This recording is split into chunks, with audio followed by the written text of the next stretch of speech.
আপনাদেরকে একটু দেখাচ্ছি। এখানে এখনো ধোঁয়া উঠতেছে, দেখতেছেন। কিছুক্ষণ আগে এই দুর্ঘটনা ঘটছে। তো যাদের যাদের বাচ্চা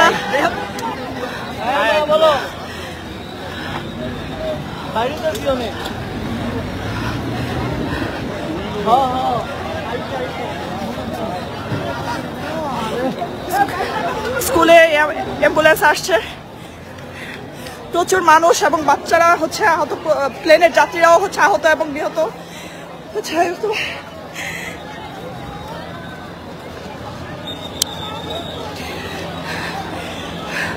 ইতিমধ্যে অনেক আহত এবং নিহতের ঘটনা ঘটছে, অনেক বাচ্চারা হচ্ছে বার্ন হয়েছে। অবস্থা খুবই খারাপ, খুবই খারাপ। না আমি কি বলবো, আমার ভাষা হারা ফেলছে। আমার দুইটা বাচ্চা স্কুলে পড়তো, আলহামদুলিল্লাহ হয়তো বা আমি বেঁচে গেছি। আপনাদের বাচ্চারা যদি স্কুলে পড়ে বা স্কুলে থেকে থাকে বা স্কুলের হোস্টেলে থাকে, আপনারা তাড়াতাড়ি যোগাযোগ করেন, স্কুলে আসেন।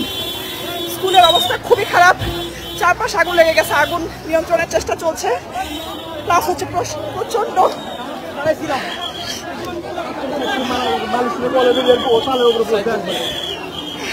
আমি সবাইকে আবারও দেখাচ্ছি।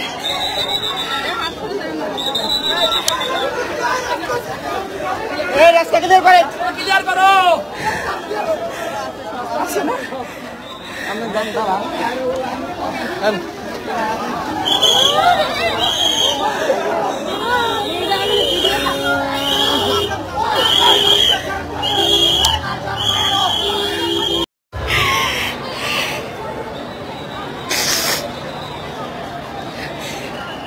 হ্যালো, আপনাদের যাদের যাদের বাচ্চা দিয়াবাড়ি মাইলস্টোন স্কুলে পড়ে তারা সবাই অতি শীঘ্রই, অবস্থা খুবই গুরুতর।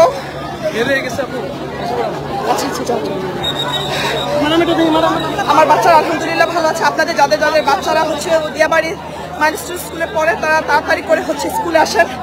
আপনাদের বাচ্চারা, আপনার বাচ্চাদের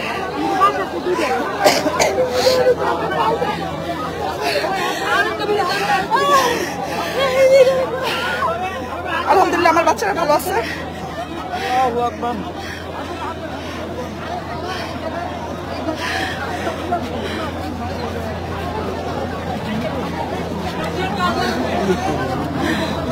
আমি কি বলবো আমি বুঝতেছি না। মানুষের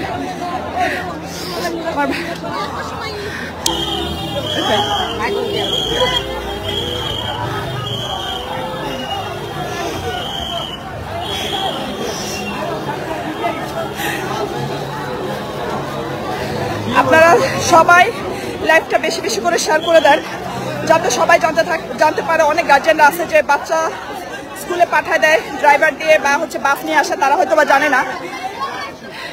তারা যাতে জানতে পারে, আপনারা হচ্ছে এটা দ্রুত ছড়ায় দেন চারপাশে।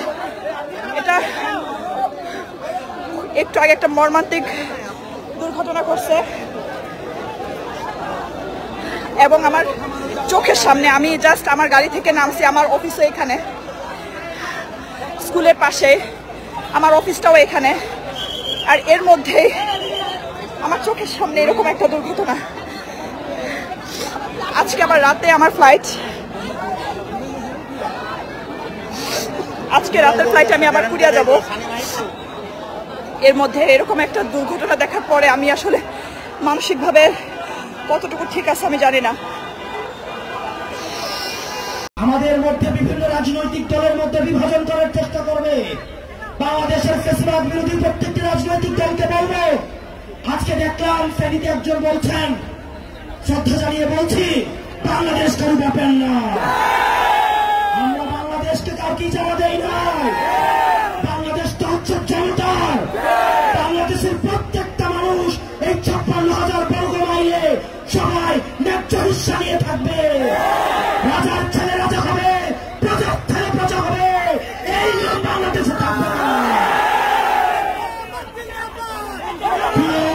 চট্টগ্রামবাসী, আমাদেরকে ঐক্যবদ্ধভাবে কাজ করতে হবে। চট্টগ্রামে আমরা বারবার আসবো, আমরা বারবার ফিরে এসেছি। বাংলাদেশ যখন পথ হারায়, চট্টগ্রামবাসী তখন প্রতিরোধ করে। চট্টগ্রামবাসীর কাছে আমরা অবশ্যই আসবো। আমার দ্বিতীয়, আমার ঋদ্ধতার জায়গা হচ্ছে চট্টগ্রাম। আমি যখন বৈষম্য বিরোধী ছাত্র আন্দোলনের দায়িত্ব পালন করেছি, পরবর্তীতে জাতীয় নাগরিক পার্টির দায়িত্ব পালন করছি, চট্টগ্রামের সাথে মিত্রতাপূর্ণ সম্পর্ক গড়ে উঠেছে। আপনাদের সবার কাছে আমার আহ্বান থাকবে, সাংগঠনিক গাঁথুনি শক্ত করার জন্য আপনারা ওয়ার্ডে ওয়ার্ডে, আপনারা উপজেলায় গ্রুপিং দলাদলি বাদ দিয়ে বাংলাদেশের স্বার্থে, এনসিপির স্বার্থে সবাই ঐক্যবদ্ধভাবে কাজ করুন।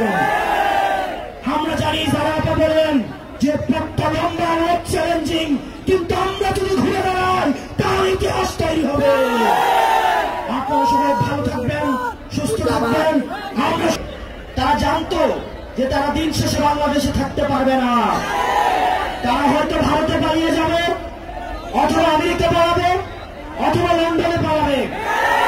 সেজন্য তারা আগে থেকেই তাদের ব্যবস্থা করে নিয়েছিল। তারা তাদের সেকেন্ড হোম বানিয়েছে, তারা তাদের থার্ড হোম বানিয়েছে। কিন্তু আমরা যারা বাংলাদেশে থাকবো, আমাদেরকে বাংলাদেশকে নিয়েই ভাবতে হবে। প্রিয় চট্টগ্রামের তরুণ প্রজন্ম, আমাদের অতীত প্রজন্ম আমাদের জন্য কিছু রেখে যায় নাই। তারা আমাদের একটা ভঙ্গুর অর্থনীতি দিয়ে গিয়েছে, একটা ভঙ্গুর শিক্ষা ব্যবস্থা দিয়ে গিয়েছে, তারা আমাদেরকে ভঙ্গুর স্বাস্থ্য ব্যবস্থা দিয়ে গিয়েছে, আমাদের মধ্যে সাম্প্রদায়িক সংঘর্ষ দিয়ে গিয়েছে, আমাদের মধ্যে কলহ দিয়ে গিয়েছে, পাহাড় এবং সমতল সংঘর্ষ দিয়ে গিয়েছে।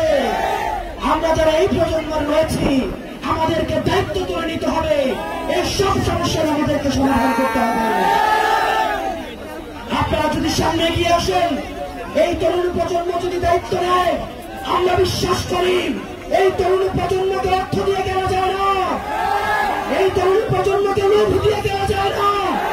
হাসিনা চেষ্টা করেছিল কিন্তু কিনতে পারে না। এই তরুণ প্রজন্ম চাষলে ইতিহাস তৈরি হবে। চট্টগ্রামবাসী, আমাদের রাষ্ট্র ব্যবস্থা গঠনে আপনাদেরকে সামনে এগিয়ে আসতে হবে। প্রিয় তরুণ প্রজন্ম, আপনাদেরকে মাথায় রাখতে হবে, আমরা এখন বর্তমানে যে কার্যক্রমগুলো করব, সেগুলোর ফলাফল আমাদের ভবিষ্যতে আমাদের ভবিষ্যৎ প্রজন্ম পাবে। বর্তমানের কাঠগড়ায় যেভাবে অতীত প্রজন্মকে আমরা দায়বদ্ধ করি, আমরা যদি বর্তমানে আমাদের দায়িত্ব পালন করতে না পারি, তাহলে ভবিষ্যতের কাঠগড়ায় আমরা দায়বদ্ধ হব। সেজন্য আমাদের একটা নীতি নির্ভর রাষ্ট্র লাগবে, একটা ইনসাফ ভিত্তিক রাষ্ট্র লাগবে, যেই রাষ্ট্র ব্যবস্থায় স্বাস্থ্য, শিক্ষা, অবকাঠামো, কর্মসংস্থান, সাম্প্রদায়িক সম্প্রীতির মধ্য দিয়ে একটা গ্রহণযোগ্য এবং বাসযোগ্য বাংলাদেশ গড়ে উঠবে। এবং সেটির জন্য আমাদের